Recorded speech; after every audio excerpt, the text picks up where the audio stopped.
जी अस्सलाम वालेकुम। कैफेट आज के लेक्चर का आगाज़ करते हैं, लेक्चर नंबर 48। आप प्रैक्टिस क्वेश्चन नहीं है क्योंकि प्रैक्टिस क्वेश्चन कल हमने डिस्कस कर लिए थे, कल की होम असाइनमेंट में थी। आज दो कंसेप्ट स्टडी करने हैं हमने, audit procedure when using confirmation और डिसाइडिंग टाइप ऑफ कंफर्मेशन। ठीक है, स्टार्ट करते हैं हम learning objective 2 audit procedure when planning confirmation request, और फिर लर्निंग ऑब्जेक्टिव 3 हमने डिस्कस करना है टाइप ऑफ कंफर्मेशन है, लिखा नहीं हुआ लेकिन लर्निंग ऑब्जेक्टिव 3 हमारा टाइप ऑफ कंफर्मेशन से रिलेट करता है। सबसे पहले, क्या प्रीवियस लेक्चर में हमने जो कुछ पढ़ा हमें कुछ समझ आया? सैम्पलिंग तो कंप्लीट हो चुका था। सैम्पलिंग में हमने देखा अमूमी तौर पे जो केस स्टडी हमसे टेस्ट करता है वो किस चीज़ की, किस टाइप की केस स्टडी टेस्ट करता है? या तो सैंपल साइज पे इफेक्ट पूछता है, या वो सैंपल सिलेक्शन मेथड में वो कहता है सैंपल को मैंने इस तरीके से सेलेक्ट किया, बताओ ये तरीका ठीक है या ये तरीका ठीक है या ये तरीका ठीक है। तो हमने कमेंट करना होता था कि भैया पहले स्ट्रेटिफिकेशन करनी चाहिए, लार्ज आइटम सबको सेलेक्ट करना चाहिए, बाकियों में से रिस्की आइटम को सेलेक्ट करो, फिर सैम्पलिंग करो। सैम्पलिंग की है तो हर क्लास में से सैंपल उठाना चाहिए और हर क्लास की प्रोजेक्शन अलग करनी चाहिए। ये कुछ रूल्स थे जो हमने सैम्पलिंग की केस स्टडी में अप्लाई करना सीखे ना। कंफर्मेशन में क्या सीखा हमने? कंफर्मेशन के स्टार्ट में हमने ये सीखा कि हालांकि जो कंफर्मेशन है वो 7 प्रोसीजर में से एक है, inquiry, observation, inspection, reperformance, recalculation, external confirmation और एनालिटिकल प्रोसीजर। 7 प्रोसीजर में से एक प्रोसीजर है कंफर्मेशन। ठीक है जी। तो कंफर्मेशन लेकिन 7 में से ऑडिटर का सबसे फेवरेट प्रोबेबली प्रोसीजर यही है कंफर्मेशन। क्यों? क्योंकि one of the most reliable evidence है। कल के लेक्चर में हमने जो सबसे अहम चीज सीखी ना, अगर आप मुझसे कहें सर लर्निंग ऑब्जेक्टिव 1 में तो सारा कुछ पढ़ लिया, सबसे अहम चीज क्या थी? मैं कहूँगा डेफिनेशन के 3 पॉइंट। एक्सटर्नल कंफर्मेशन की डेफिनेशन के 3 पॉइंट कौन से थे? Return, direct, third party. अगर आपने कल के लेक्चर में ये 3 लफ्ज सीख लिए तो समझ लीजिए कि आपने जो जो जो उसकी रूह थी कल के लेक्चर की वो समझ ली। हाँ, फिर इसके बाद हमने कुछ और कंसेप्ट भी सीखे थे, जैसे किन एरियाज में कंफर्मेशन लेटर सेंड किया जाता है। तो हमें पता चला डेटर्स हैं, क्रेडिटर्स है, बैंक्स है, लॉयर्स है और कुछ और एरियाज।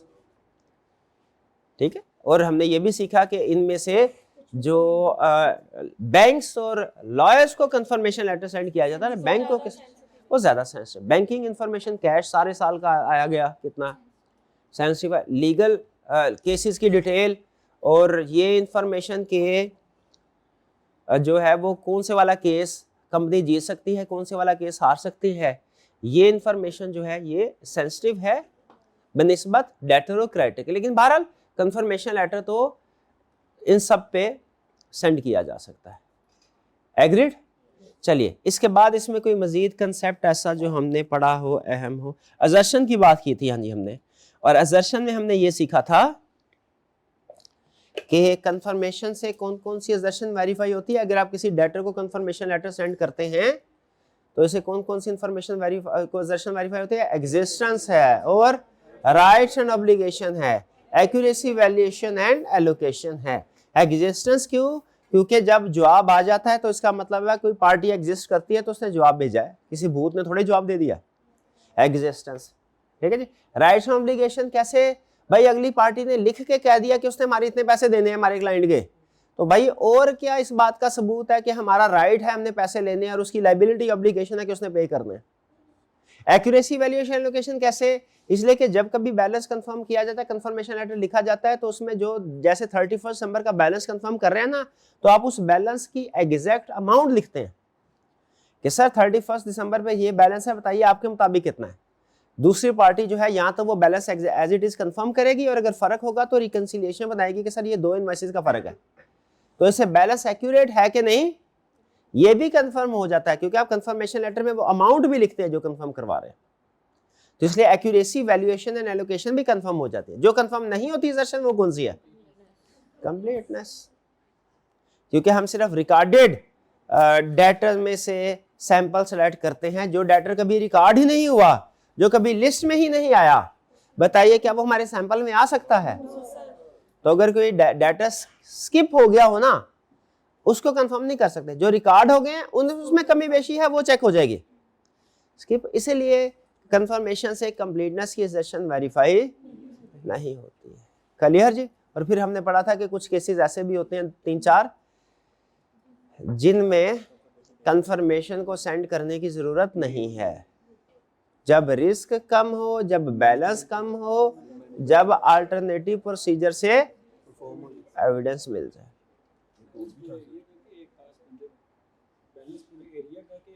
नहीं, एक खास बंदे का भी और सारे सबका भी।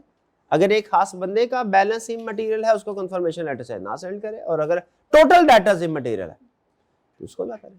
यानी ये कंसेप्ट की कंफर्मेशन लेटर हो सकता है स्किप कर दे, ये इंडिविजुअल डाटा के पॉइंट ऑफ व्यू से भी हो सकता है। टोटल डाटा, अगर टोटल डाटा का ही बैलेंस इमटेरियल है तो फिर टोटल डाटा को ना करे क्लास। लेकिन बहरहाल आपको पता है ये one of the most reliable evidence है, इसलिए परफॉर्म किया जाता है, हर ऑडिट में लगभग किया जाता है। ठीक है, यहाँ पे उसका एग्जांपल नहीं लिखी हुई, लेकिन प्रैक्टिकली हमने एक और जगह पे कंफर्मेशन लेटर सेंड किया था। एक कंपनी थी, वो अपने एम्प्लॉइज को पेंशन प्रोवाइड करती थी। तो एम्प्लॉइज की कैलकुलेशन होती है जिसकी बेस पर उनकी पेंशन लायबिलिटी कैलकुलेट, वो पेंशन जो पे करनी है, रिटायरमेंट बेनिफिट्स, कंपनी की बैलेंस शीट में लायबिलिटी साइड पे था। तो उसमें उन्होंने लिस्ट बनाई हुई थी कि हमारे टोटल एम्प्लॉइज इतने हैं परमानेंट, ये एम्प्लॉइज एलिजिबल है पेंशन या रिटायरमेंट बेनिफिट्स के लिए, इनकी ये अमाउंट बनती है। तो हमने एम्प्लॉइज को भी कंफर्मेशन लेटर भेजे थे कि भैया बताएं कंपनी के मुताबिक ये है और आपके मुताबिक क्या ये बैलेंस है कि नहीं। और कुछ एम्प्लॉइज हमारे लिए उसके बाद जब हमने लेटर भेजे मिठाई का डब्बा लेके आ गए, हमने कहा ये क्या है, कह लगे सर हमें तो पता ही नहीं था पेंशन मिलनी भी है कि नहीं, आपने लेटर कल भेजा है कि हमें 2.5 लाख, उस वक्त का 2.5 लाख समझिए आज का 20-25 लाख, आपने हमें बताया है कि ये हमारी तरफ से डन है सर, ये बिल्कुल ठीक बैलेंस है, इसको पक्का कर दें। ठीक है, तो कंफर्मेशन नॉर्मली हमारे सिलेबस की हद तक 4 एग्जांपल्स हैं, डेटा, क्रेडिटर, बैंक्स और लेकिन प्रैक्टिकली और भी एग्जांपल्स हो सकती हैं। ये हमारी कल की डिस्कशन या डिबेट थी कंसेप्ट। इसमें कोई प्रॉब्लम हो तो पूछ लीजिए, कोई प्रॉब्लम नहीं, आगे चलें। चलिए, आज हमने 2 कंसेप्ट स्टडी करने हैं ऑडिट पर के। जब आपने डिसाइड कर लिया मैंने कंफर्मेशन लेटर सेंड करना है, तो आपने फिर किन चीजों का ध्यान रखना है, किन चीजों का ध्यान रखना है। ये वाला पोर्शन आपका थोड़ा केस स्टडी के पॉइंट ऑफ व्यू से अहम है, ये वाला पोर्शन, इसमें जो कंसेप्ट्स हैं, ये वाले कंसेप्ट रिप्रोडक्शन के क्वेश्चन के लिए अहम है। ये बस हमारी ये कभी एक आध दफा एक आपने पूछा हुआ है, इस वजह से सिलेबस में शामिल है, इस वजह से पढ़ रहे हैं। हाँ, ये जो नीचे वाला कंसेप्ट है लर्निंग ऑब्जेक्टिव 3, ये कौन सा है, टाइप ऑफ कंफर्मेशन। कंफर्मेशन की 2 टाइप्स हैं, पॉजिटिव कंफर्मेशन और नेगेटिव कंफर्मेशन। ये बहुत ही अहम है केस स्टडी के पॉइंट से, बहुत ही अहम। आज के लेक्चर में समझ लीजिए ये वाला जो लर्निंग ऑब्जेक्टिव 3 है ये ज्यादा, ये 70% इम्पोर्टेंट है, ये 30% इम्पोर्टेंट है, यूं समझिए। तो इसकी आपने एक एक चीज को अच्छे तरीके से समझना है। इसमें कोई 19-20 हो भी जाए तो चलेगा, इसमें नहीं। तो स्टार्ट करते हैं। Audit procedures when planning confirmation request. कहता है आज आपने प्लान कर लिया कि कंफर्मेशन लेटर सेंड करना है, यूज करना है, तो क्या क्या चीजों को कंसीडर करें, क्या क्या चीजों को कंसीडर करें। कंफर्मेशन लेटर से रिलेटेड जो स्टैंडर्ड है वो है ISA 505, जो कि स्टैंडर्ड का नंबर आपके लिए याद करना जरूरी नहीं है, बल्कि जरूरी है कि ना करें, ना करें। ठीक है भाई, जो चीज जरूरी नहीं है, टाइम वेस्टेज है ना, तो उससे स्टैंडर्ड का नंबर आपका दिल भी करे ना, याद कर लेता हूं मैं, तो मैंने गोल्ड मेडल लेना है उसके लिए स्टैंडर्ड का नंबर, उसके लिए भी स्टैंडर्ड का नंबर याद करने की जरूरत नहीं। स्टैंडर्ड नहीं, इस one word answer no. Paper में ऐसा क्वेश्चन नहीं देगा जिसमें सिर्फ स्टैंडर्ड का नंबर दे दे। हाँ, उसने 2 दफा हिस्ट्री में, पूरी हिस्ट्री समझ लीजिए 50 साल की हिस्ट्री जितने को मैंने देखे हैं पेपर, उसमें 2 दफा उसने क्वेश्चन के साथ स्टैंडर्ड का वर्ड यूज किया, स्टैंडर्ड नंबर यूज किया। लेकिन अगर आप स्टैंडर्ड के उस वर्ड को क्रॉस कर दे, छुपा ले, तो उसके बाद भी जो बाकी की क्वेश्चन की स्टेटमेंट है वो क्लियरली आपको बताती है कि क्या रिक्वायर कर रहा है। यानी स्टैंडर्ड का नंबर एक एडिशनल इंफॉर्मेशन के तौर पे देता है, रिक्वायरमेंट अलग से वो बता रहा होता है। रिक्वायरमेंट के अंदर उसने ऐसा नहीं किया कि बताया 505 क्या करता है बता, नहीं, वो कहेगा 505 एक्सटर्नल कंफर्मेशन को डील करता है, बताओ इसकी 2 टाइप्स कौन सी है। तो 505 को अगर हटा भी दे उसके ऊपर मार्कर फेर भी दे, उसके बाद बाकी का क्वेश्चन पढ़े, स्टिल बाकी का क्वेश्चन पूरी इंफॉर्मेशन देगा, ये मेरी जिम्मेदारी है। स्टार्ट करते हैं जी। अब पढ़ क्या रहे हैं भाई, जिस दिन हमने फैसला किया कि हमने कंफर्मेशन लेटर सेंड करना है, कहता है कुछ छोटे मोटे असूल समझ लीजिए आपने, इसके ऊपर कंट्रोल रखना है, इस पूरे प्रोसेस के ऊपर। कंट्रोल कैसे होगा, कह रहा है इन चीजों को खास ख्याल रखना, कंफर्मेशन लेटर सेंड करना, इन चीजों का खास ख्याल रखना है। ये कोई कंसेप्ट नहीं है, इसको याद करने की जरूरत नहीं, इसको समझना है आपने। केस स्टडी का कंसेप्ट ये रिप्रोडक्शन का नहीं है। पहले एक चीज क्या, इंफॉर्मेशन टू कंफर्म, डिसाइड करो कौन सी इंफॉर्मेशन को कंफर्म करवाना है, ये फैसला कर लो। ये तो डिपेंड करता है केस टू केस। जैसे अगर डेटर को कंफर्मेशन लेटर सेंड कर रहे हो, क्या क्या कंफर्म करवाएंगे, बैलेंस, क्लोजिंग बैलेंस, और क्या बैलेंस कंफर्म करवाएंगे, और क्या चीज कंफर्म कराएं, क्या ड्यूरिंग द ईयर बड़ी बड़ी ट्रांजैक्शन कंफर्म करवा सकते हैं, वो भी करवा सकते हैं। सवाल मेरा सिंपल है, डेटर को कंफर्मेशन लेटर सेंड करेंगे तो क्लोजिंग बैलेंस तो कंफर्म करवाना ही करवाना है, और आइडियली वो जो ये एंड वाला क्लोजिंग बैलेंस है 31 दिसंबर, ये मुझे भी पता, आपको भी पता। सवाल यह है क्या क्लोजिंग बैलेंस के अलावा किसी और इंफॉर्मेशन को कंफर्म करवा सकते हैं, इसका जवाब है यस। वो कौन कौन सी इंफॉर्मेशन है ये सोचे, during the year major transactions, ठीक है, ये कंफर्म करवा सकते हैं कि सर ये सेल जेन्युइन है। ट्रांजैक्शन की टर्म्स एंड कंडीशन, सर क्या आपको वारंटी प्रोवाइड करते हैं ये कंपनी, ये इंफॉर्मेशन हम क्यों पूछ रहे हैं, ताकि हाँ अगर कंपनी वारंटी प्रोवाइड करती है तो हम देख सके उसकी प्रोविजन रिकॉर्ड हुई कि नहीं। क्या सर आपको, आप बड़े डेटर, आपको इतनी हैवी सेल किया कंपनी ने, अमाउंट तो कंफर्म कर दिया आपने, बताइए क्या राइट टू रिटर्न दिया गया है आपको। सवाल है क्या राइट टू रिटर्न दिया गया है, क्या राइट टू रिटर्न दिया, अगर दिया गया तो इससे क्या फर्क पड़ेगा, कस्टमर को राइट टू रिटर्न दिया गया है, इसका मतलब है अभी सेल्स कंप्लीट नहीं हुई, ठीक है, अभी सेल्स कंप्लीट, क्योंकि अभी कस्टमर राइट कर सकता है, रिटर्न कर सकता है।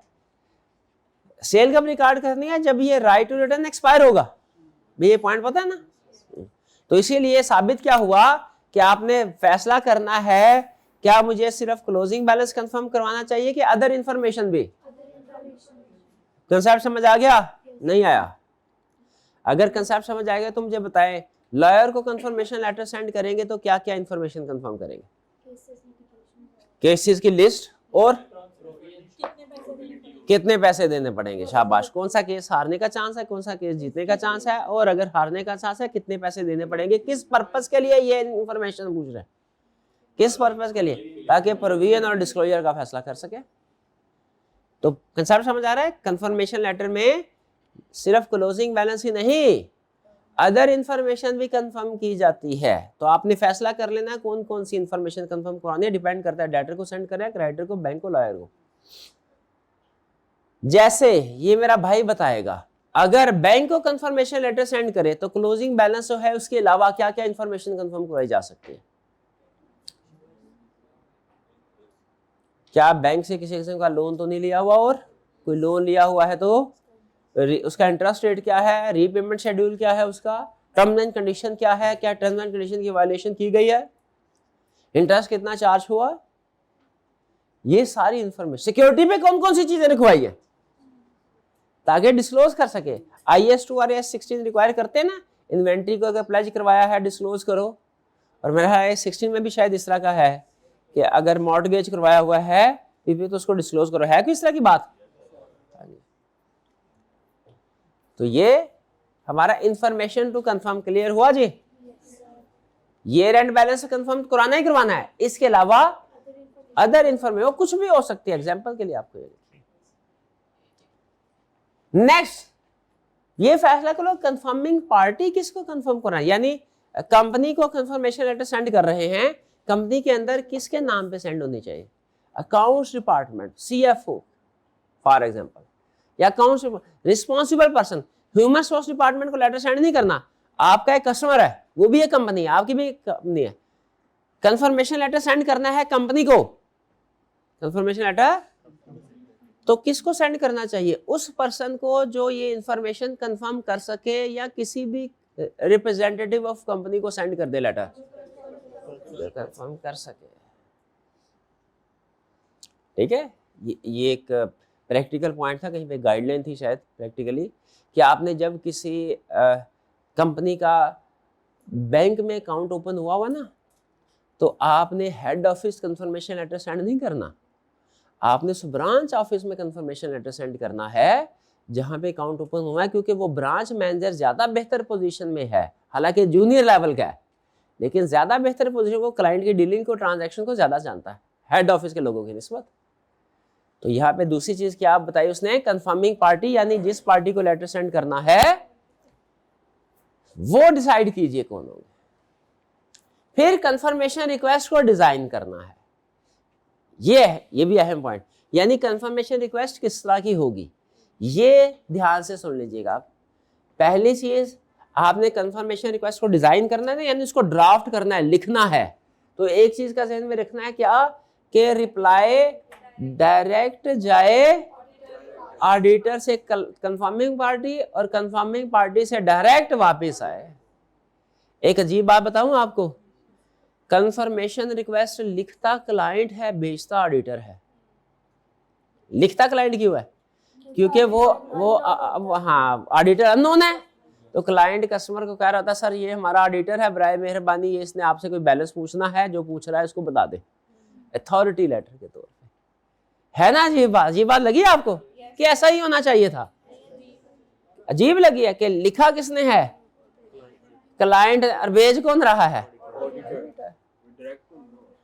हाँ नहीं, डायरेक्ट हुआ। सेंड, डायरेक्ट कौन सा होता है? सेंड करने का प्रोसेस और रिसीव करने के प्रोसेस में क्लाइंट नहीं होना चाहिए, प्रिपेयर करने के प्रोसेस में होना चाहिए, बल्कि वो लाजमी है प्रिपेयर करने। क्यों? जब तक उसका अथॉरिटी लेटर साइन नहीं होगा, वो कंफर्मिंग पार्टी जवाब नहीं देगी। बैंक के पास चले जाए, उसे कहे मेरे भाई का अकाउंट बताएं, बैलेंस कितना है, नहीं बताएगा। तो हम अगर इंफॉर्मेशन, हम तो भाई भी नहीं है उसके, हम तो ऑडिटर हैं, तो हमें क्या वो बैंक वाले बताएंगे कि इस कंपनी के क्या बैलेंस है, उनके पास क्या ट्रांस नहीं बताएंगे। हाँ अथॉरिटी लेटर होगा फिर बता देंगे। भाई पॉइंट समझ रहे हैं? यहाँ पे लफ्ज डायरेक्टली बात समझ आई आपको? फिर इसके बाद जब आप, ये केस स्टडी का पॉइंट है, ये एक लेटेस्ट केस स्टडी में उसने सिर्फ यही चीजें पूछी थी, उसने एक ड्राफ्ट दे दिया था और कहा था इसमें से गलतियां निकालो, सारी चीज, जिसको ये वाला हिस्सा जिसने कवर कर लिया था उसने केस स्टडी को कर लिया, बाकियों को समझ ही नहीं करना क्या। तो डायरेक्ट वाली बात समझ आ गई? ओके। फिर इसके बाद ईयर एंड डेट, आइडियली आपने कौन सा बैलेंस कंफर्म करना है? ईयर एंड का, क्योंकि ईयर एंड का बैलेंस बैलेंस शीट में रिपोर्ट हो रहा होता है। लेकिन अगर कभी आपको लगे कि डेडलाइन स्ट्रिक्ट है या कंफर्मेशन का जवाब आने में ज्यादा देर लग सकती है, तो फिर आप इंटरिम डेट का बैलेंस भी कंफर्म कर सकते हैं।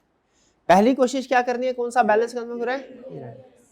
मैंने अपने प्रैक्टिकल जितने भी कंफर्मेशन लेटर सेंड किए वो सारे के सारे ईयर एंड के किए, ठीक है, क्योंकि हमारी कोई इतनी ज्यादा डेडलाइन होती नहीं थी। लेकिन अगर डेडलाइन हो कि जैसे 10-15 साल खत्म होने के बाद, कोई ईयर एंड के बाद कोई 15-20 दिन के अंदर रिपोर्ट साइन करनी है, कंफर्मेशन में कोई 1.25 महीना लग जाता है, 1.25 महीना 1.5 महीना आराम से लग जाता है पूरा प्रोसेस कंप्लीट होने में।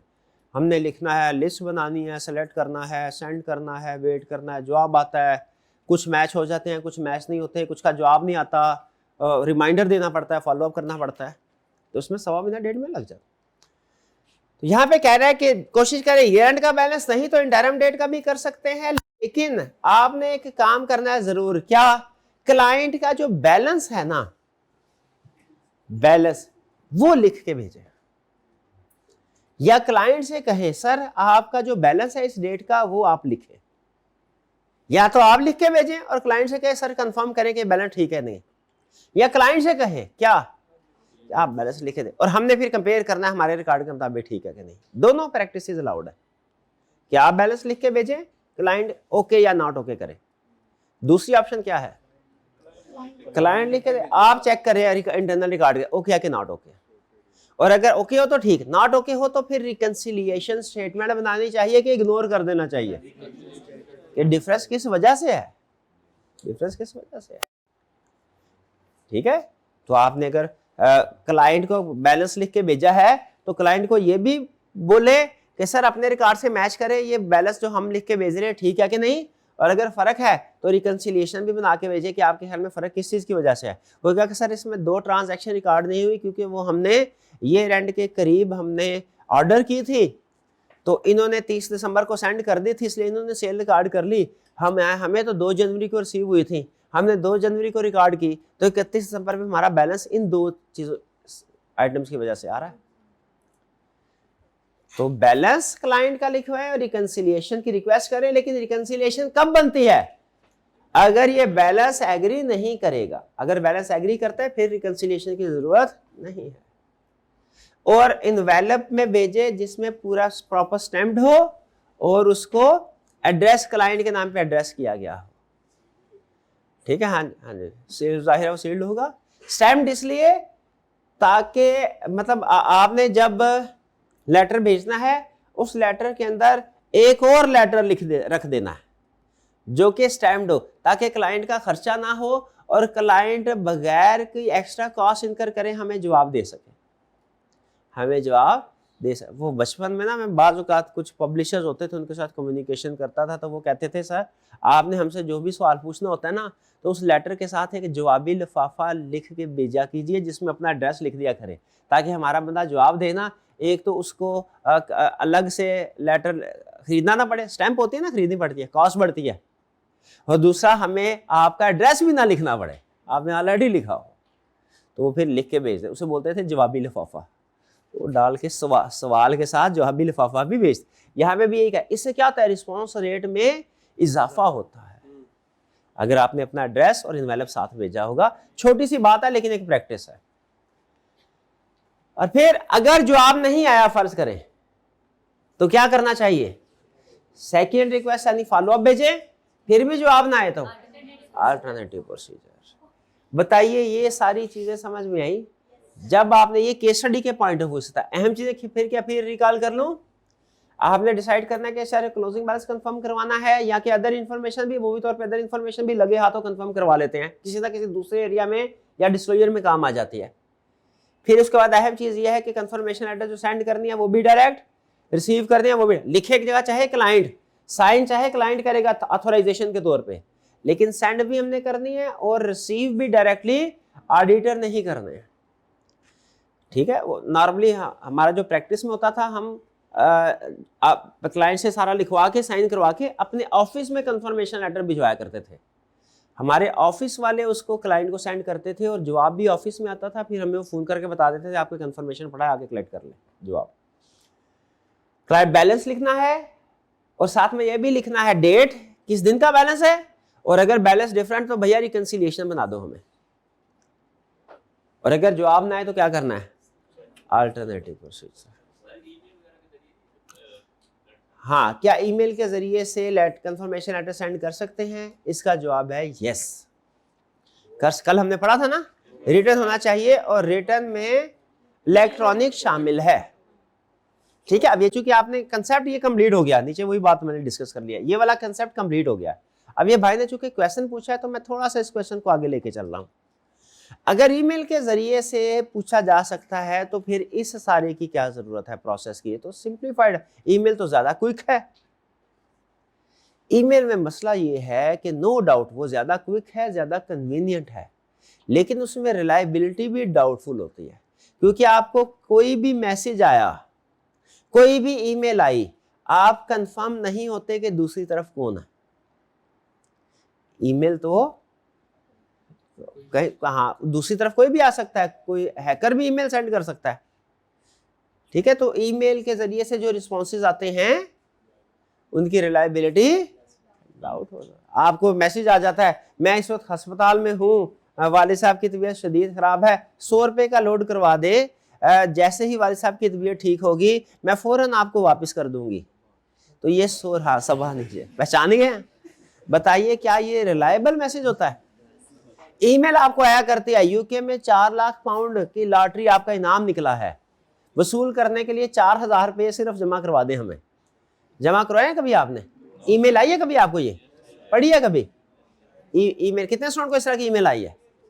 हाँ जी पढ़े। तो कभी पैसे भेजे आपने? क्यों नहीं भेजे?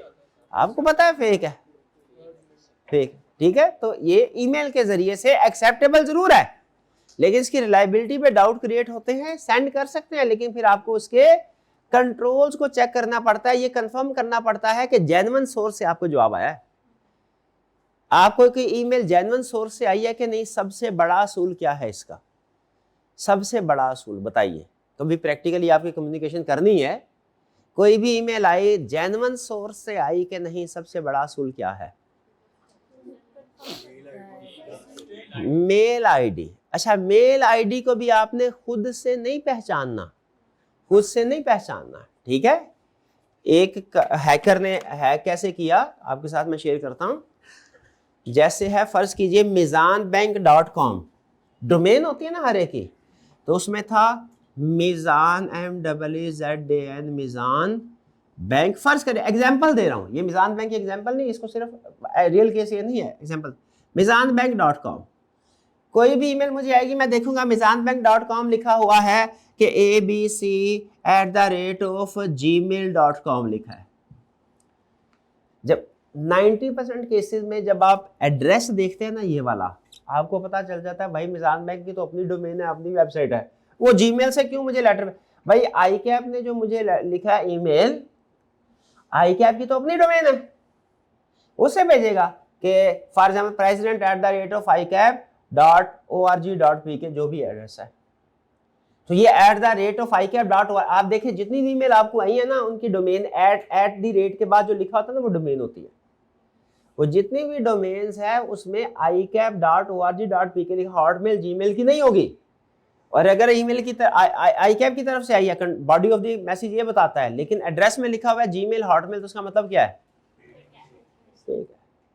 उस साइंसदान ने किया क्या था, उसने बैंक, आजकल एआई में आके आपका वेबसाइट बनाना मिनट्स का काम है, उसने बैंक की वेबसाइट का रेप्लिका बनाया, उसका नाम लिखा मिजान बैंक। अब ये ए है ना, आपको अंदाजा होगा, एक ए होता है ये नॉर्मल इंग्लिश का, एक ए होता है वो जो दूसरा होता है @ वाला नहीं है, ये ऐसे करके ऐसे ऐसे ऐसे देखा कभी आपने?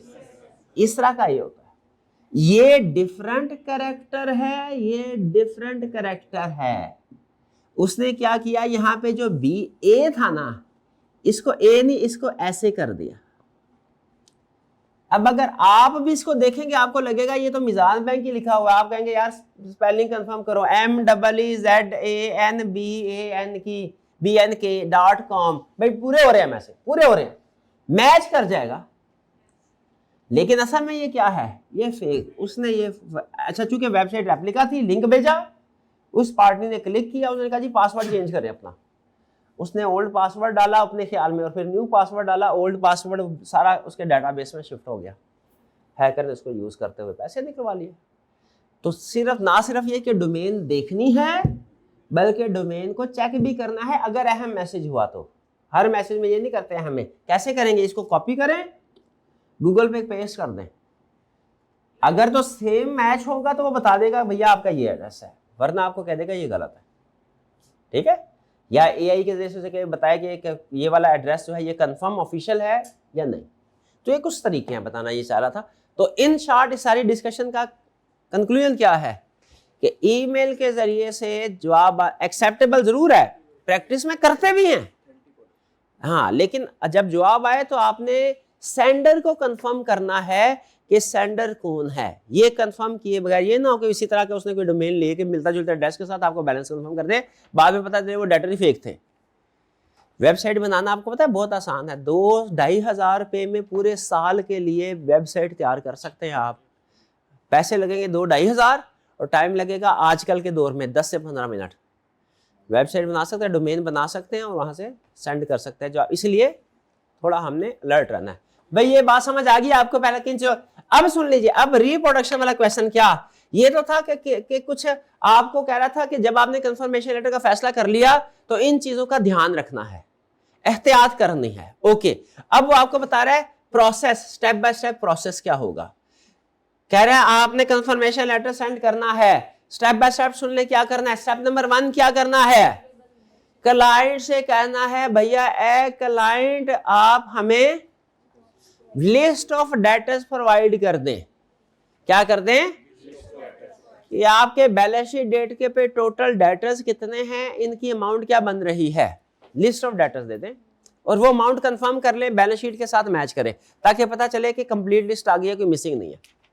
स्टेप नंबर 1 में क्या करना है, अगर डेटर को कंफर्मेशन लेटर सेंड कर रहे हैं तो सबसे पहले क्या करना है, क्लाइंट से लिस्ट ऑफ डेटर लेनी है, उसे बैलेंस शीट की अमाउंट के साथ मैच कर देना है। ये वो प्रोसीजर है जो हर एरिया में हम परफॉर्म करते हैं।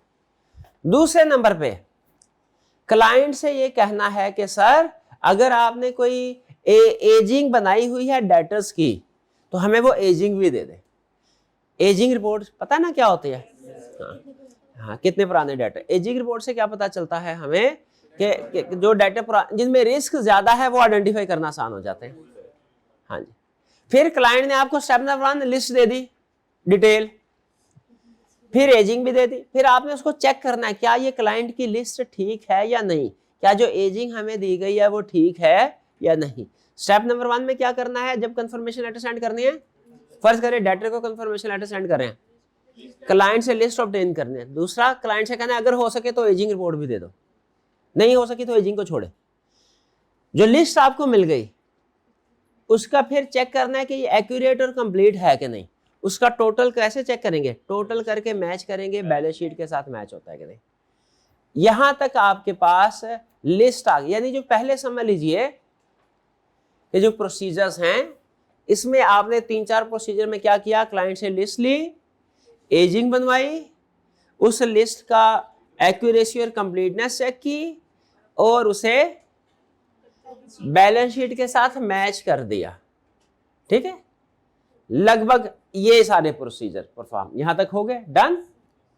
यहां पे कुछ थोड़ा सा उससे ना प्रोसीजर को एक्सपेंड कर दिया, ज्यादा एक्सपेंड कर दिया। फिर इसके बाद आपने क्या करना है, उस लिस्ट में ये यहां तक ये काम हो गया सारा, यहां तक ठीक है जी। ये कस्टमर बैलेंस तक एग्री कर लिया आपने रिसीवेबल लेजर के साथ।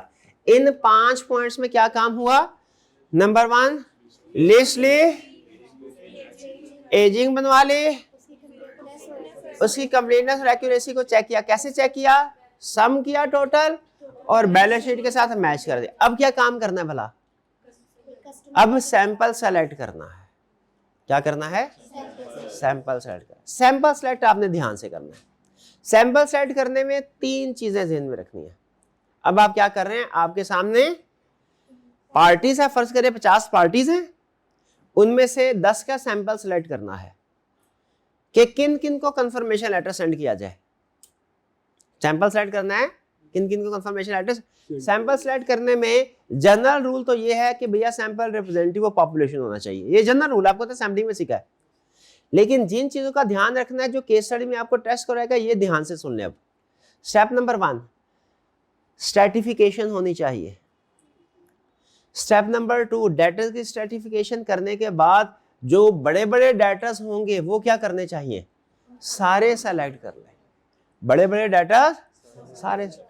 दूसरे नंबर पे क्या करना है, जिन डेटा में रिस्क ज्यादा है, शाबाश बेहतरीन, रिस्क ज्यादा है, यानी रिस्क क्या कौन सा, जो ओवरड्यू डेट्स हैं, जो नेगेटिव बैलेंस आ रहे हैं। नेगेटिव बैलेंस में तो कोई मिस क्लासिफिकेशन है ना, इनको सेलेक्ट करें रिस्क वालों को, और फिर क्या करें, रिमेनिंग में से सैम्पलिंग करना। तो ये असूल तो हमने सैम्पलिंग में ही पढ़ लिए थे, बिल्कुल। तो वही है, मैं यहां पे क्या है, सैम्पलिंग का कंसेप्ट कंफर्मेशन में अप्लाई हो रहा है बस, तो रूल तो वही होंगे। डन जी। फिर से बताइए, हमने कंफर्मेशन लेटर सेंड करना है, इसका प्रोसीजर क्या होगा। स्टेप नंबर 1 क्लाइंट से लिस्ट ऑब्टेन करेंगे, स्टेप नंबर 2 एजिंग बनवा लेंगे उसकी, स्टेप नंबर 3 एक्यूरेसी और कंप्लीटनेस चेक करेंगे, कैसे, टोटल करके मैच करके। स्टेप नंबर 4 सैंपल सेलेक्ट करेंगे, सैंपल रिप्रेजेंटेटिव ऑफ पॉपुलेशन होना चाहिए, उसमें हमने सिलेक्शन करनी है तो 3 स्टेप्स में करनी है। नंबर 1 सर्टिफिकेशन करने के बाद जो टॉप हाई वैल्यू आइटम्स होगी सबको सिलेक्ट कर लो, रिस्की वाली आइटम्स होंगी सबको सेलेक्ट कर लो, और बाकियों में से सैम्पलिंग कर लो। डेटर में रिस्की आइटम क्या क्या हो सकती हैं, जो ओवरड्यू डेट्स हैं वो रिस्की हैं, ऐसे डेटर्स जिनका बैलेंस नेगेटिव है वो रिस्क है, क्योंकि नेगेटिव बैलेंस शो कर रहा है कि पेमेंट ज्यादा हो गई है शायद, या कोई और आइटम इधर गलती से क्लासीफाई हो गई ट्रांजैक्शन। ठीक है जी। फिर इसके बाद देखो असेंबलिंग मेथड बता दिया, नॉन होमोजेनियस स्ट्रैटिफिकेशन ये भी बता दिया उसने ना। स्टेप्स थोड़े ऊपर नीचे किए हुए हैं, स्टेप्स थोड़े ऊपर नीचे, हम लॉजिकल अरेंजमेंट के साथ चल रहे हैं, तो ये थोड़ा सा प्रॉब्लम होगी इसमें। इंक्लूड स्पेशल अकाउंट, हाँ स्पेशल अकाउंट क्या, जिनमें रिस्क ज्यादा है, ठीक है। और सिलेक्शन किस तरीके से कर सकते हैं, आईटी सिस्टम। ये जो सैंपल सिलेक्शन है ना, ये हाँ ये बुक से कर लीजिएगा, ये वाला बुक से कर लीजिएगा। Step by step logical procedure में आपको बता देता हूँ क्या है। जब हम सीख क्या रहे हैं, कंफर्मेशन के लिए सैंपल सेलेक्ट करना है, नंबर 1 लिस्ट बनवाओ, नंबर 2 एजिंग बनवाओ, नंबर 3 एक्यूरेसी कंप्लीटनेस चेक करो, नंबर 4 बैलेंस सेलेक्ट करो। अच्छा बैलेंस सेलेक्ट करो को आपने एक्सपेंड करना है, क्योंकि आईकैप की केस स्टडी का फोकस नॉर्मली ये होता है इस चैप्टर के अंदर। तो इसमें जब आपने पार्टीज को सेलेक्ट करना है कंफर्मेशन के लिए, तो कैसे सिलेक्शन करनी है, अब ये सैंपल कैसे सेलेक्ट कर रहा है उसके सब पॉइंट्स बता रहा हूं। मेजर सर्टिफिकेशन करो, मेजर आइटम सेलेक्ट करो, हाई रिस्क वाली आइटम को सेलेक्ट करो, रिमेनिंग का सैम्पलिंग कर लो, डन। उसके बाद फिर क्या करो, कंफर्मेशन लेटर सेंड कर दो जो पार्टी नहीं सॉरी, उसके बाद डिसाइड करो पॉजिटिव कंफर्मेशन के नेगेटिव के, कंफर्मेशन की टाइप कौन सी होगी, डिजाइन, वो अगला कंसेप्ट है हमारा। और फिर उसके बाद लेटर सेंड कर दो। उसके बाद क्या प्रोसीजर है भला, सेंड करने के बाद भी कहानी खत्म नहीं हुई, इंतजार करो जवाब का, और जो जवाब आए उसके मुताबिक देखो मजीद काम करने की जरूरत है।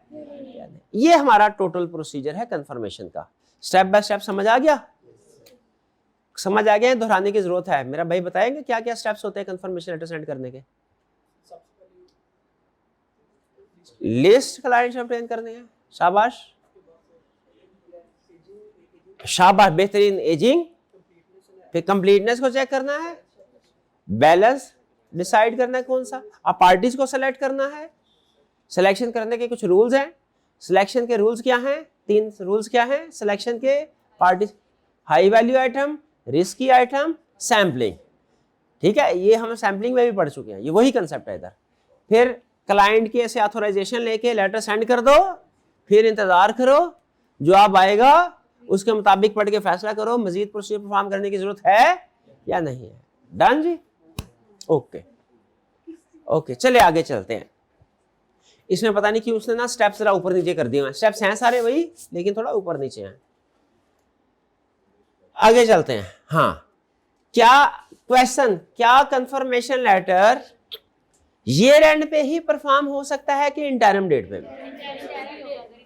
इंटरम डेट पे मुझे 2 सवालों के जवाब चाहिए। अगर 2 सवालों के जवाब दे दे, आपको 2 मिनट के लिए रिलैक्स कर दूंगा, फिर उसके बाद पढ़ाऊंगा। 2 मिनट का आपको रिलैक्स टाइम बोनस दिया जाएगा अगर आप मेरे 2 सवालों का जवाब दे दें। पहला सवाल, इंटरम बैलेंस पे इंटरम डेट यानी ये एंड 31 दिसंबर है, तो जाहिर है जो बैलेंस है हमने जिसकी रिपोर्ट साइन करनी है, ठप्पा लगाना है, वो तो 31 दिसंबर की बैलेंस शीट होगी ना।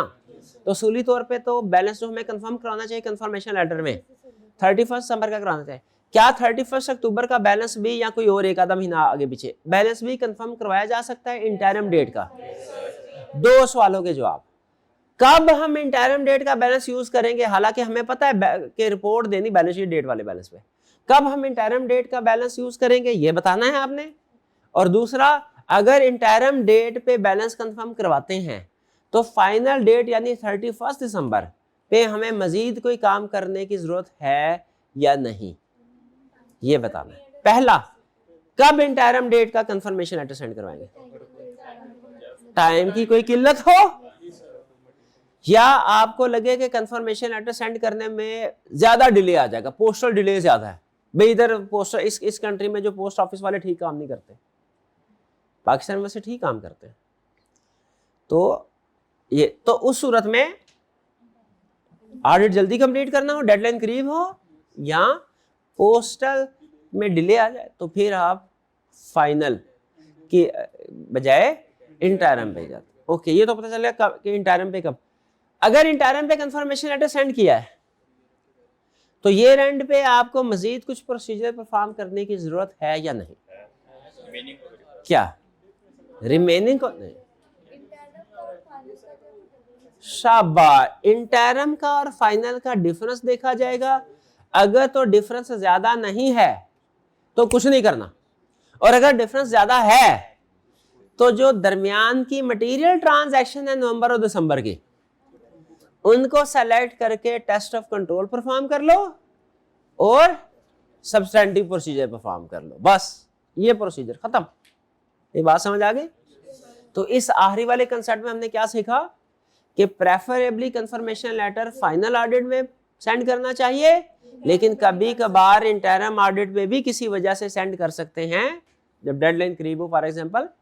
और अगर इंटरम ऑडिट में कंफर्मेशन लेटर सेंड करते हैं तो आपने फाइनल ऑडिट में कुछ मजीद प्रोसीजर परफॉर्म करने होते हैं।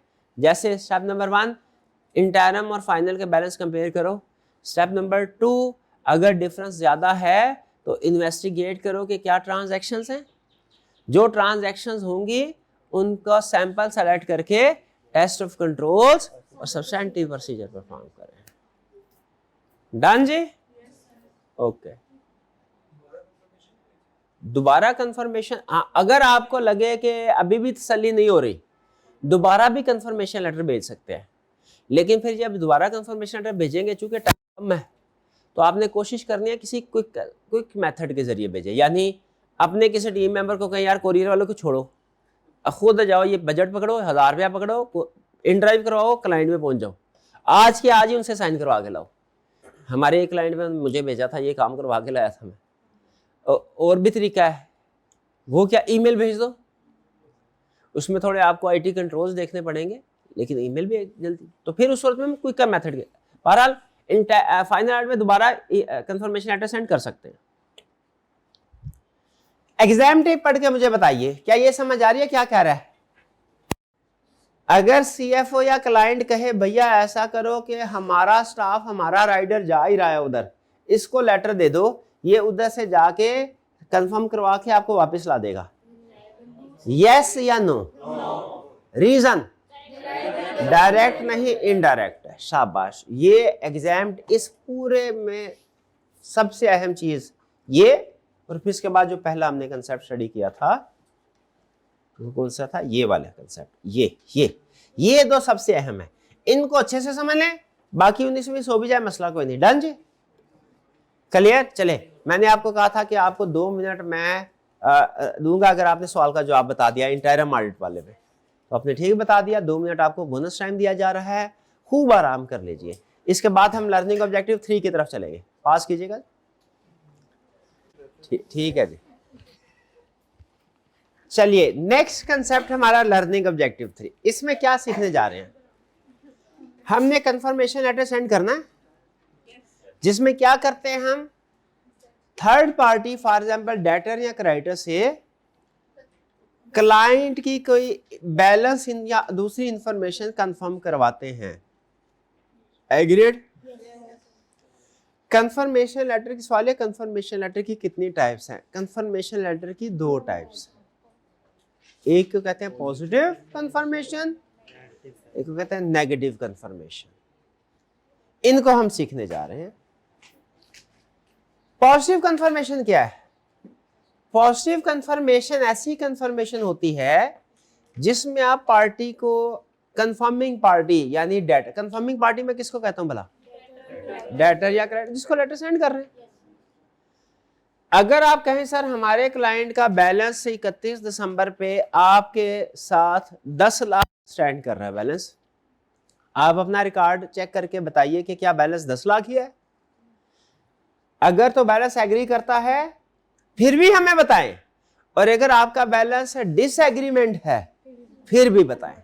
यानी चाहे बैलेंस एग्री करे या ना करे, रिप्लाई हर सूरत में दीजिए। इसको कहते हैं पॉजिटिव कंफर्मेशन। बैलेंस कंफर्म याद करें, याद रखें, पॉजिटिव कंफर्मेशन में भी होगा, नेगेटिव में भी होगा। फर्क क्या होगा?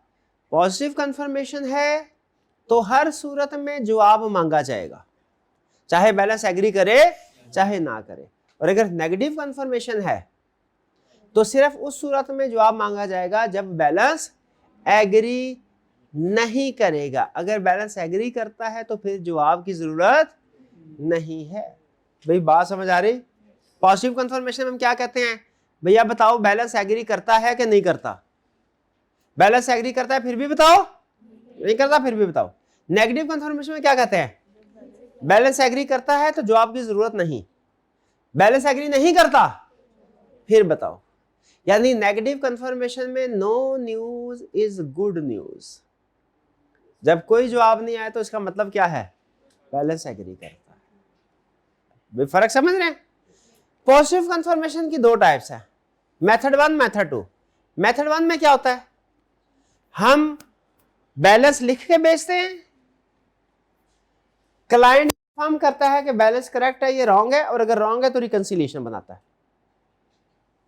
मेथड 2 में क्या होता है, हम बैलेंस नहीं भेजते, कस्टमर खुद बैलेंस लिख के हमें जवाब देता है। ठीक है, फिर से सुन ले, कंफर्मेशन की दो टाइप्स कौन सी है, पॉजिटिव नेगेटिव। भाई पॉजिटिव और नेगेटिव में क्या फर्क है, पॉजिटिव में रिप्लाई हर सूरत में आएगा चाहे बैलेंस एग्री या डिसएग्रीड, नेगेटिव में सिर्फ रिप्लाई उस सूरत में जब डिसएग्रीमेंट होगा। पॉजिटिव की मजीद दो टाइप्स है, मेथड 1 मेथड 2। फर्क क्या है, मेथड 1 में बैलेंस डाल के भेजते हैं और मेथड 2 में बैलेंस ब्लैंक भेजते हैं, कस्टमर हमें। ये मेथड 2 दुनिया में क्यों इजाद हुई, इस वजह से कि बाज़ औक़ात कंफर्मिंग पार्टी बगैर चेक किए साइन एंड स्टैम्प करके कहते थे बैलेंस ठीक है, जान छूटी। तो वो अगर तो आप बैलेंस लिख के भेजेंगे तो फिर वो बगैर चेकिंग करने के जवाब दे सकते हैं, लेकिन अगर बैलेंस छोड़ देंगे खाली तो चेक करके लिखना पड़ेगा।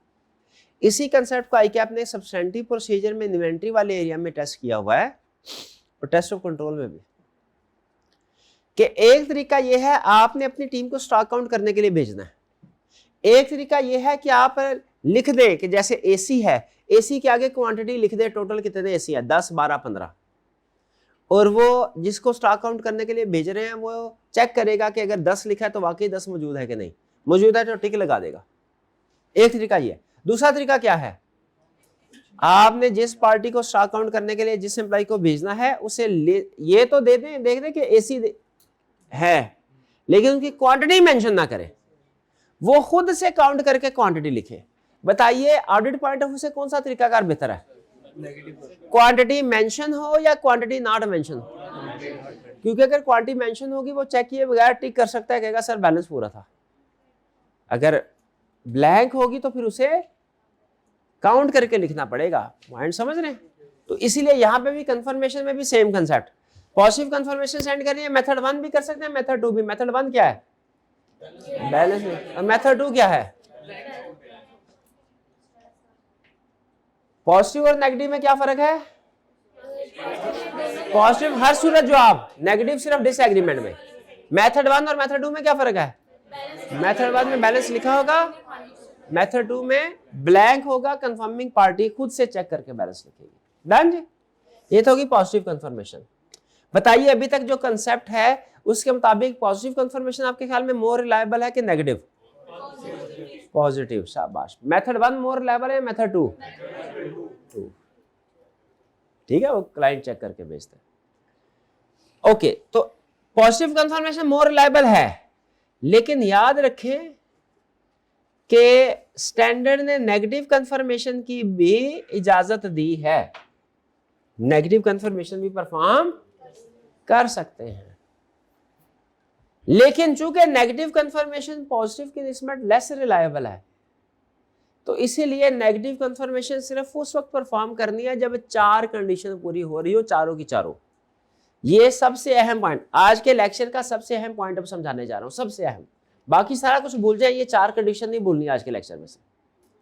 कौन सी कंडीशन है, ये क्या पढ़ने जा रहे हैं कि कब नेगेटिव कंफर्मेशन यूज कर सकते हैं। हालांकि नेगेटिव कंफर्मेशन रिलायबल है, लेकिन स्टैंडर्ड ने इसकी इजाजत दी है, कर सकते हैं, लेकिन कब कर सकते हैं, 4 और चारों की चारों पूरी हो, एक भी कंडीशन वायलेट हो रही हुई कंफर्मेशन, नेगेटिव कंफर्मेशन यूज नहीं करनी। 4 कंडीशन कौन सी है, पहला रिस्क ऑफ मटेरियल मिसस्टेटमेंट, पहली कंडीशन कौन सी,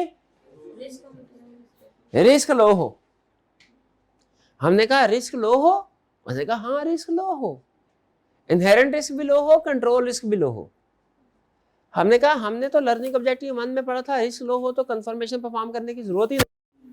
उसने कहा जरूरत नहीं, लेकिन अगर दिल करे तो कर सकते हो। और कौन सी करनी है फिर? Negative confirmation. दूसरा पॉइंट पॉपुलेशन। 2 टर्म बोलने जा रहा हूं, मुझे पूरी उम्मीद है आपको जरा भी समझ नहीं आने। पहली term small number of large balances, दूसरी large number of small balances. समझ आई कि नहीं आई? कोई भी नहीं आई, ऐसे ही आ गई है। इतनी टेक्निकल बात की समझ ऐसे थोड़ी आ जाती है। मैं आपके सामने लिखूंगा। पहली टर्म क्या है? Small number of large balances, और दूसरी कौन सी है? Large number of small balances. जरा बताइए ये क्या बता रहा है? ये बता रहा है कि चंद एक पार्टीज है लेकिन बड़ी बड़ी। ये है बड़ी, आपने फोकस करना है इसके ऊपर, बड़ी मछली। ये पहली कैटेगरी कौन सी है? बड़ी मछली। स्मॉल नंबर तादाद में कम है लेकिन अमाउंट ज्यादा है, बड़ी मछली। और स्मॉल बैलेंसेस क्या है? छोटी मछली। तो बताइए पॉजिटिव कंफर्मेशन किस पे सेंड करेंगे? पहले वाले पे के दूसरी पे? पहले वाले पे पॉजिटिव, और दूसरी वाली करिए। यही वो बता रहा है, इसका ध्यान रखना। एग्जाम में स्ट्रेटिफिकेशन होगी, एक कैटेगरी होगी small number of large balances, ऊपर पहले ये होगी। दूसरे नंबर पे जो कैटेगरी होगी वो कौन सी होगी? Large number of small balances. तो जो small number of large balances है, बड़े बड़ी पार्टी, वहां पे कौन सी कंफर्मेशन सूटेबल है? पॉजिटिव। और दूसरे केस में तो नेगेटिव कंफर्मेशन कब यूज कर सकते हैं? पहला सूल जब रिस्क कम हो, दूसरा सूल पॉपुलेशन में बैलेंसेस या ट्रांजैक्शन स्मॉल हो। स्मॉल बैलेंस या ट्रांजैक्शन, तादाद ज्यादा होगी, अमाउंट कम होगी, फिर कर सकते हैं। अगर तादाद कम हो, अमाउंट ज्यादा हो, तो फिर पॉजिटिव। भाई 2 कंडीशन समझ आ गई। नेगेटिव कंफर्मेशन कब एप्रोप्रिएट है? पहला रिस्क कम हो, दूसरा लार्ज नंबर हो, स्मॉल बैलेंसेस हो, स्मॉल बैलेंसेस। फिर एक्सेप्शन रेट लो हो, very low exception rate is expected. क्या? इसका एक्सेप्शन रेट क्या होता है? एक्सेप्शन रेट कहते हैं डिसएग्रीमेंट को। यानी अगर हमने एक पार्टी को भेजा कि भैया आपसे 20 लाख लेने हैं, उसने कहा 18 लाख लेना है, ये क्या है? एक्सेप्शन। उसने कहा 22 लाख, एक्सेप्शन। दूसरी पार्टी ने कहा 20 लाख ही है, ये एक्सेप्शन नहीं है। एक्सेप्शन क्या है? Confirming party different amount verify कर दे। एक्सेप्शन क्या है? Confirming party different amount verify करे, ये एक्सेप्शन होते हैं। तो यहां पे क्या बता रहा है? Exception rate.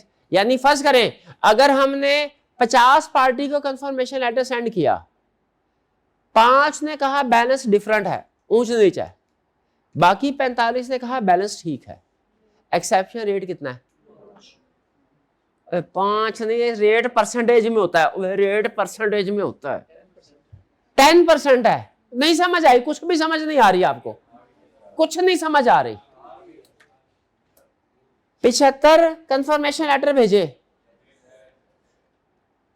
65 ने कहा बैलेंस एग्री है, 10 ने कहा बैलेंस एग्री नहीं है, एक्सेप्शन रेट कितना है? 10 डिवाइडेड बाय 75 मल्टीप्लाइड बाय 100, कितने परसेंट आया? 12.5 के लगभग, जितना भी 13% के लगभग। भाई बात समझ आ रही है? एक्सेप्शन रेट समझ। एक्सेप्शन रेट का मतलब क्या? Disagreement rate. बताइए डिसएग्रीमेंट रेट ज्यादा हो तो के कम हो? इसे कहा very low exception rate is expected. Very low यानी ऑडिटर के ख्याल में जो डिफरेंस होगा वो बहुत कम लोगों का होगा, फिर नेगेटिव कंफर्मेशन यूज करनी है। अगर राइटर के ख्याल में डिफरेंस ज्यादा लोगों का होगा तो फिर पॉजिटिव, यानी ये कंडीशन अगर पूरी हो तो नेगेटिव। अगर इनमें से कोई भी कंडीशन एक ऐसी हो जो पूरी नहीं हो रही तो फिर कौन सी कंफर्मेशन है? हम सीख क्या रहे हैं? हम सीख रहे हैं कंफर्मेशन की दो टाइप्स कौन सी हैं और किस सिचुएशन में कौन सी टाइप यूज करनी चाहिए। कंफर्मेशन की दो टाइप्स कौन सी है? पॉजिटिव और नेगेटिव। किस सिचुएशन में कौन सी वाली कंफर्मेशन यूज करनी चाहिए? अगर चार कंडीशन पूरी हो जाए तो नेगेटिव कंफर्मेशन यूज करनी है, और अगर ये चार कंडीशन पूरी ना हो तो पॉजिटिव कंफर्मेशन। कौन कौन सी? हाँ, एक्सेप्शन मैं बताता हूँ ना। एक्सेप्शन रेट कैसे पता चलेगा? 15% लिख ले, एक्सेप्शन रेट के आगे लिख ले 15%। अगर एक्सेप्शन रेट 15% से कम है तो इसे लो समझा जाता है, अगर 15% से ज्यादा है तो हाई समझा जाता है।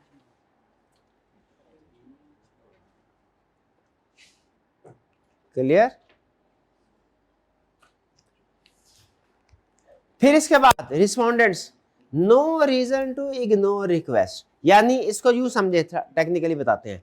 Auditor is not aware of any circumstances that confirming party will disregard request, यानी ऑडिटर के ख्याल में confirming party will not disregard request. यानी सोचे हमने नेगेटिव कंफर्मेशन सेंड किया, हमने कहा दूसरी पार्टी को भैया बैलेंस एग्री हो तो जवाब देने की जरूरत नहीं, फर्क हो तो बताना। दूसरी पार्टी ने जैसे ही नेगेटिव कंफर्मेशन आया उसने उठा के उसको इग्नोर कर दिया, डस्टबिन में डाल दिया। डस्टबिन मतलब क्या किया? इग्नोर कर दिया, डिसरिगार्ड कर दिया। अब उसने क्या किया? डिसरिगार्ड। और हम क्या समझ रहे हैं? बैलेंस एग्री करता है। तो इसलिए अगर ऑडिटर को अंदाजा हो कि ये जो गवर्नमेंट वाले डिपार्टमेंट को जो कंफर्मेशन लेटर भेजते हैं ना, ये उसको डिसरिगार्ड कर देते हैं। क्या कर देते हैं? डिसरिगार्ड का मतलब वो कहते हैं हमें पहले ही अपना काम करने की आदत नहीं है, हम आपका काम क्यों करें, ये लो भाई ये पड़ा कंफर्मेशन। तो बताइए नेगेटिव कंफर्मेशन सेंड करना चाहिए कि पॉजिटिव? हाँ जी। तो फोर्थ कंडीशन क्या है नेगेटिव कंफर्मेशन सेंड करने की? कि ऑडिटर के ख्याल में कंफर्मिंग पार्टी लेटर को डिसरिगार्ड नहीं करेगी। ये चार कंडीशन है, चारों की चारों पूरी होना जरूरी है, फिर नेगेटिव कंफर्मेशन सेंड कर सकते हैं। चार कंडीशन कौन कौन सी? नंबर 1 रिस्क लो हो, नंबर 2 स्मॉल बैलेंसेस हो, फिर एक्सेप्शन रेट लो हो 15% से कम, और डिसरिगार्ड करने की कंफर्मिंग पार्टी डिसरिगार्ड। अगर तो चारों कंडीशन पूरी हो जाएं तो फिर नेगेटिव कंफर्मेशन सेंड कर सकते हैं, और अगर ना पूरी हो, एक भी वायलेट हो रही हो तो पॉजिटिव। ठीक है भाई, पता चल गया आपको। इस लर्निंग ऑब्जेक्टिव जो मैंने बोला है आज के लेक्चर में सबसे अहम लर्निंग 70% इंपॉर्टेंस इसकी है। इसमें भी सबसे अहम नेगेटिव कंफर्मेशन की चार कंडीशन, बाकी सब कुछ भूल जाए, चार कंडीशन ना बोले। तो बताइए कंफर्मेशन की दो टाइप्स कौन कौन सी है मेजर? पॉजिटिव और नेगेटिव। डन। और किस सिचुएशन में कौन सी वाली टाइप यूज की जाती है? अगर चारों कंडीशन पूरी हो तो नेगेटिव, वरना आखिरी सवाल, उसके बाद लेक्चर खत्म। क्या ऐसा पॉसिबल है कि किसी एरिया में जैसे डेटर्स है उसमें हम पॉजिटिव कंफर्मेशन भी यूज करें और नेगेटिव भी? ऐसा पॉसिबल है? इसका जवाब ये कब पॉसिबल है? अगर डेटर की आप स्ट्रेटिफिकेशन करें और बन जाए फर्ज करें 4 क्लासेस, तो हर क्लास पे अलग अलग फैसला करना है। जिस क्लास पे चारों कंडीशन पूरी हो रही हो उसमें नेगेटिव, और जिस पे एक भी कंडीशन वायलेट हो। बात समझ आ गई? ये केस स्टडी के पॉइंट ऑफ व्यू से एंड वाला पॉइंट, ये लास्ट मिक्स्ड अप्रोच, कि अगर बैलेंस लार्ज है या उसमें रिस्क ज्यादा है, बैलेंस लार्ज है या इसमें रिस्क ज्यादा है या एक्सेप्शन रेट हाई है, तो आपने पॉजिटिव सेंड करना। और अगर चारों कंडीशन पूरी हो रही हो, क्या एक ही एरिया के अंदर कॉम्बिनेशन यूज किया जा सकता है पॉजिटिव और नेगेटिव का? कब किया जा सकता है? स्ट्रेटिफिकेशन करें, अगर किसी क्लास में चारों कंडीशन पूरी हो रही हो तो नेगेटिव, और अगर एक भी वायलेट हो रही हो तो भाई बात समझ आ गई। ये था हमारा आज का लेक्चर। पॉजिटिव के सेकंड मेथड में अगर हमारा जो रिस्पोंडेंट है वो वहाँ पे हमें रिस्पांस ना दे, सेकंड मेथड में वो ज्यादा काम अगर किसी भी केस में हमें पॉजिटिव कंफर्मेशन सेंड की, किसी भी वजह से पार्टी ने हमें जवाब नहीं दिया, क्या करें? फॉलो अप करें, और फिर भी जवाब नहीं आता तो अल्टरनेटिव प्रोसीजर। फॉलो अप करने का मतलब क्या है? रिमाइंडर मैसेज सेंड करना, सेकंड रिक्वेस्ट सेंड करना। लेकिन केस स्टडी में ऐसा नहीं करना कि सर सेकंड रिक्वेस्ट सेंड करेंगे फिर भी नहीं जवाब आया, थर्ड रिक्वेस्ट सेंड करेंगे फिर भी जवाब नहीं आया, फोर्थ रिक्वेस्ट सेंड करेंगे। सेकंड के बाद आपने अल्टरनेटिव प्रोसीजर की तरफ चले जाना। डन? मुश्किल तो नहीं था? लो रिस्क का मतलब लो रिस्क कंट्रोल टेस्ट कर लिया, इसका मतलब है आपने टेस्ट ऑफ कंट्रोल के जरिए से भी कंफर्म कर लिया। इनहेरेंट रिस्क यानी क्या कहना चाह रहा है? इनहेरेंट रिस्क भी लो हो, कंट्रोल रिस्क भी लो हो, और कंट्रोल रिस्क लो है इसे कंफर्म करने के लिए टेस्ट ऑफ कंट्रोल परफॉर्म कर चुके हो। ठीक है? इनहेरेंट रिस्क भी लो हो, कंट्रोल रिस्क भी लो हो, और कंट्रोल रिस्क लो को कंफर्म करने के लिए टेस्ट। कुछ समझ आया आपको? आज के लेक्चर में हमने क्या सीखा? हमने दो बड़ी चीजें सीखी हैं। कंफर्मेशन सेंड करने का प्रोसेस ये, और दूसरा टाइप्स और किस सिचुएशन में कौन सी कंफर्मेशन यूज करनी है। ज्यादा अहम कौन सा था आज के लेक्चर में हिस्सा? हाँ, किस सिचुएशन में कौन सा टाइप ऑफ कंफर्मेशन यूज करना है, और इसका फैसला किस बात पे होता था? पढ़ के समझ आ गई थी? तो फिर मैं ऐसे ही कलप रहा था। अच्छा ओके ओके ओके, चले ठीक है। चलिए जी, आज का लेक्चर असाइनमेंट जरूर कीजिएगा। आज का लेक्चर यहाँ खत्म करते हैं। अल्लाह हाफिज।